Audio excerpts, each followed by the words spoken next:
एक बार भगवान बुद्ध अपने शिष्यों को कुछ समझा रहे थे। इतने में ही वहाँ राजा अजातशत्रु आ पहुँचते हैं और बुद्ध से कहते हैं, हे बुद्ध, जब से मैं आपका अनुयायी बना हूँ तब से सभी लोग मेरे सीधेपन का बहुत फायदा उठाते हैं। आपका अनुयायी बनने से पहले लोग मुझसे डरते थे क्योंकि तब मैं बहुत क्रूर था और किसी को भी मृत्युदंड देने में क्षण भर का भी समय नहीं लगाता था। आपका अनुयायी बनने के बाद अब मेरा मन इन सब कामों को करने को तैयार नहीं होता और मैं सभी लोगों को प्रेम देना चाहता हूँ। परंतु कुछ लोग इस बात का गलत फायदा उठा रहे हैं और इससे मेरी प्रजा को बहुत खतरा है। मेरे शासन में बहुत दिक्कतें आ रही हैं। अब आप बताएं मैं क्या करूं? तब भगवान बुद्ध बड़े शांत होकर उस राजा से कहते हैं, हे नरेश, मैं तुम्हें एक घटना सुनाता हूँ जो तुम्हारे मन की पीड़ा को दूर करेगा। एक बार एक भिक्षु एक गांव से गुजर रहा था। उस गांव में एक बहुत बड़ा पीपल का वृक्ष था। चलते चलते भिक्षु बहुत थक गया था। उसने सोचा कि वृक्ष के नीचे थोड़ा आराम कर लिया जाए।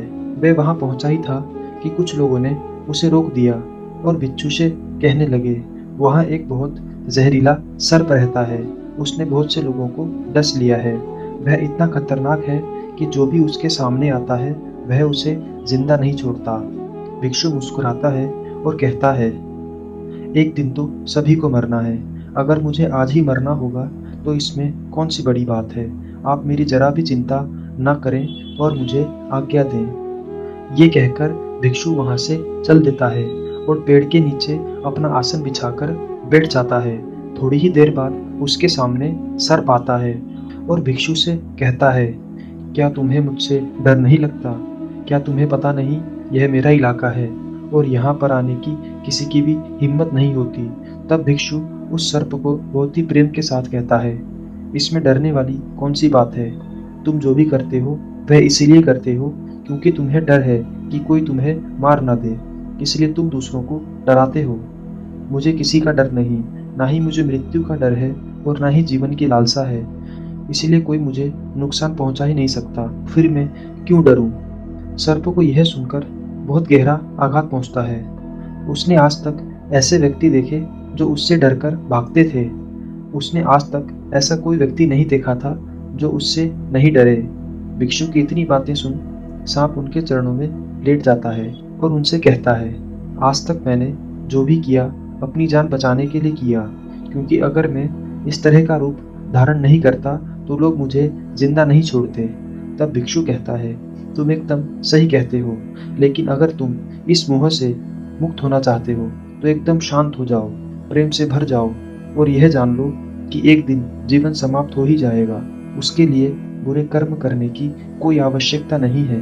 इतना कहकर वह भिक्षु वहां से चला जाता है और सर्प उस भिक्षु की सारी बातें अपने दिमाग में बैठा लेता है और वह इस बात को तय करता है कि आज से वह कोई भी गलत काम नहीं करेगा।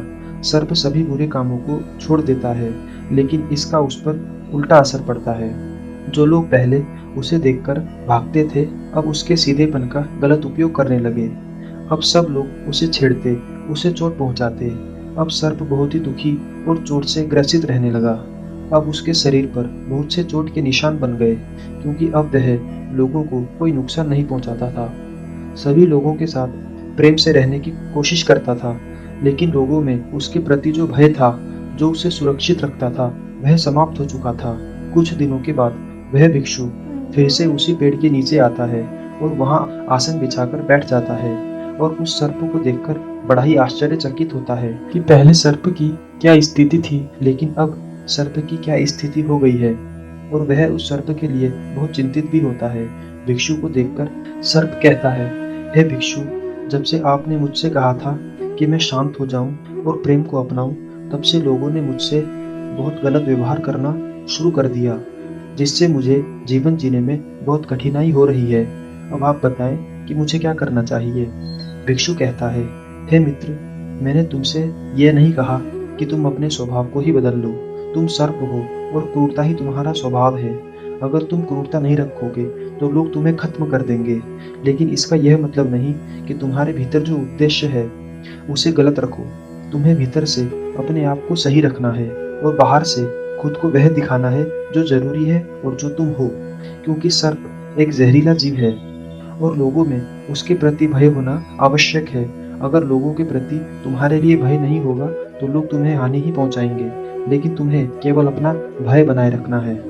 गौतम बुद्ध कहते हैं, हे अजात शत्रु, तुम इस कहानी से क्या समझे? इसका मतलब यही है कि तुम अपने स्वभाव को मत बदलो, तुम अपने आप को समझो। तुम अपने आप को प्रेमपूर्ण पाओगे तो अपने उद्देश्य को अच्छा पाओगे, फिर तुम्हें उससे खुशी मिलेगी, और जब तुम्हें खुशी मिलेगी तो तुम लोगों को खुशी दे सकोगे।